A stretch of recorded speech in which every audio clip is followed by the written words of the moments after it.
This is a generational risk for the Los Angeles Lakers as a shocking new report has come out as it pertains to the Lakers and Kevin Durant. We're going to break down this new report and discuss what it means going forward. We also have a couple other updates ahead of tonight's huge game against the New York Knicks. But before we get into it, folks, quick reminder, hit that subscribe button. If you're part of the percentage who aren't subscribed to the channel, this is the place to be for daily Lakers content. Your guys' support has been absolutely unbelievable as we're making multiple and producing multiple videos a day for you all. Ladies and gentlemen, big game tonight against the New York Knicks and, of course, the Celtics on Saturday. But a report has just dropped minutes ago, and it is shocking. Now, obviously, we know Kevin Durant, he was trying to get traded at the trade deadline. The Suns were trying to move him desperately. It didn't ultimately end up going through. And now some new reports have started to come out that the Suns are definitely going to trade Kevin Durant in the offseason. And we were thinking there was a bunch of different teams linked, whether that be the Rockets, the Mavericks, all these different things. A report just dropped linking the Lakers. The Lakers, Mavericks, Spurs, and Heat are expected to pursue Kevin Durant in the offseason per Amico Hoops. So Sam Amico is coming out and saying that the Lakers are expected to pursue KD. Now, this is a huge report, and quite frankly, there's a lot to go over with it. And again, we know the Suns are trying to trade Kevin Durant in the offseason. We'll dive into a couple of the reports that verify this in a minute, but that's no secret. They're trying to move off of KD. They can't win with him at this point, or they don't think they can. Their franchise is better off getting picks and whatnot back.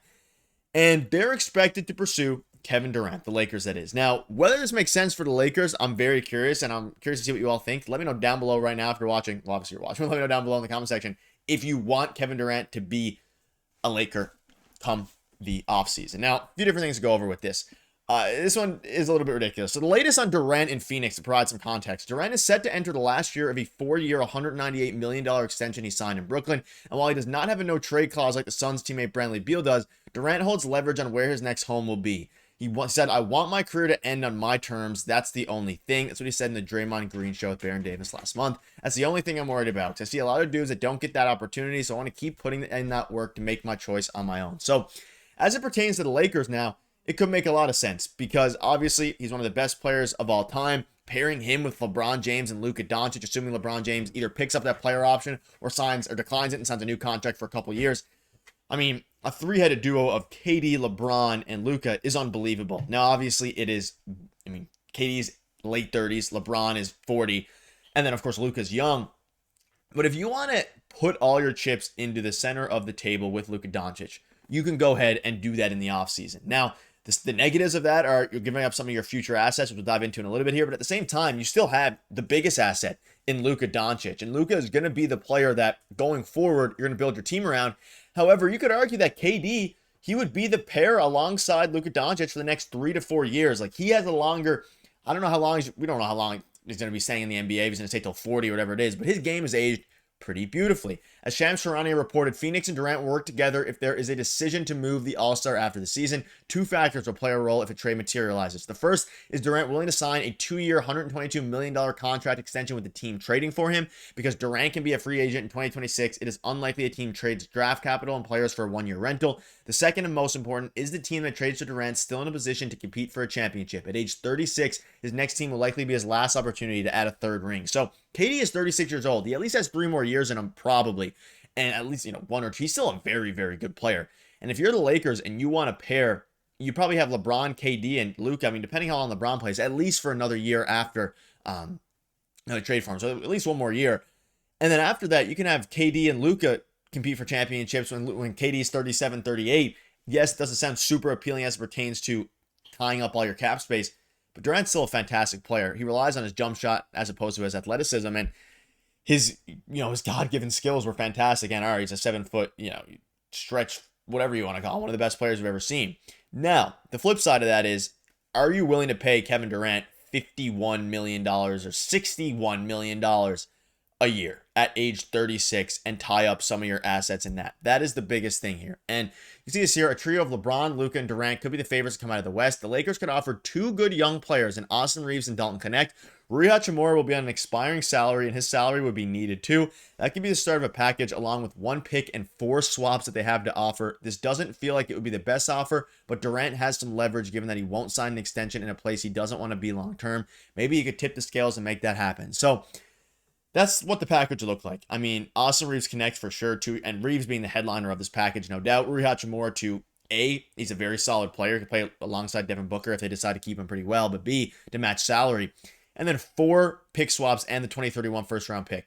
I mean, if you're giving up an unprotected first, 4 swaps, and your 2 young players for KD, I don't know if the Lakers are going to do that. And you're giving up Austin Reaves. Like, obviously, Kevin Durant has leverage on where he wants to go. He doesn't in the form of a no trade clause like Bradley Beal does, but he does have it in the form of I mean, they're going to do what they're going to do well by him, it seems like. And if not, they would have traded him at the deadline, but he didn't want to go to the Warriors and didn't want to return where Stephen Curry, obviously, or to the Warriors where he won a couple chips.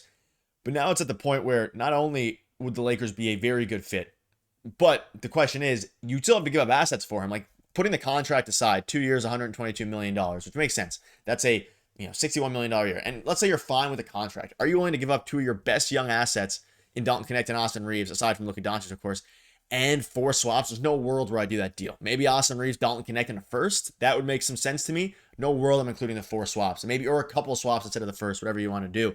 Austin Reaves would have to be a part of the package. But keeping things into perspective here, Kevin Durant's still averaging 26, super efficient, almost shooting 40% from 3. Like, he is one of the best players still in the NBA. And you'd be adding that to 2 of the best players in the NBA in Luka and LeBron. The sky would be the limit for this team. I mean, you think about what Luka's done in the last 6 games, 27 points, 9 rebounds, 9 assists, 2.5 steals a game for the Lakers, or 2.2 steals a game, sorry. Like, he is turning into Luka Doncic we know and love and saw in Dallas. But now it's at the point where you're starting to think about the future a bit. Like, I think they're perfectly fine trading Dalton Knecht. I think they probably end up trading Dalton Knecht in the offseason for a center. Are they willing to give up Austin Reaves? I think a lot of it depends on how they see playoff success this season. If Austin Reaves ends up not being a guy in the playoffs and all these different things, I love Austin Reaves. I think they should keep him. But he is going to absolutely have to be the headliner of any deal for Kevin Durant. I cannot see a world where the Suns, don't trade him and get Austin Reaves back, simply because you can get young players from other teams that are on the fringe of contention. Like, the Mavericks alongside Anthony Davis and Kyrie. They're obviously some buddies over there. Kevin Durant and Kyrie obviously have mutual respect. You think about the Spurs, they could add Kevin Durant to pair with Victor Wembanyama and De'Aaron Fox. You have the Heat. The Heat, maybe to try to rebuild. There's been rumblings about him going to the Heat for years now, ever since, really a decade almost. So at the end of the day, it's going to be interesting to see what happens. And as you look at some of the cap hits, like Luka or LeBron, he has the player option. Luka Doncic is under contract next season, and beyond that, it will be a question mark. Christian Wood's no longer on the team. But other than that, like, you'd have to include Rui, you'd have to include Austin Reaves, who will help match salary as well. And also other players, you can include Maxi Kleber in that trade at $11 million. It's going to be interesting, even Vando if they have to, though I think they'd rather keep Vanderbilt because he's such a critical part of this team. But it's wild. This report is absolutely ridiculous, and it would be a generational risk to acquire Kevin Durant. But at the same time, you'd be having you'd have 2 top, we'll say for safety, top 25 players of all time. You have LeBron, the best player of all time, and then of course you have KD, wherever you want to rank him. Probably some people have him top 10 player of all time. So it is interesting. And he's also been linked to the Timberwolves as well. But again, he makes a ton of money next season. You'd have to let prospects go. There's going to be a lot of competition. Let me know down below what your thoughts are.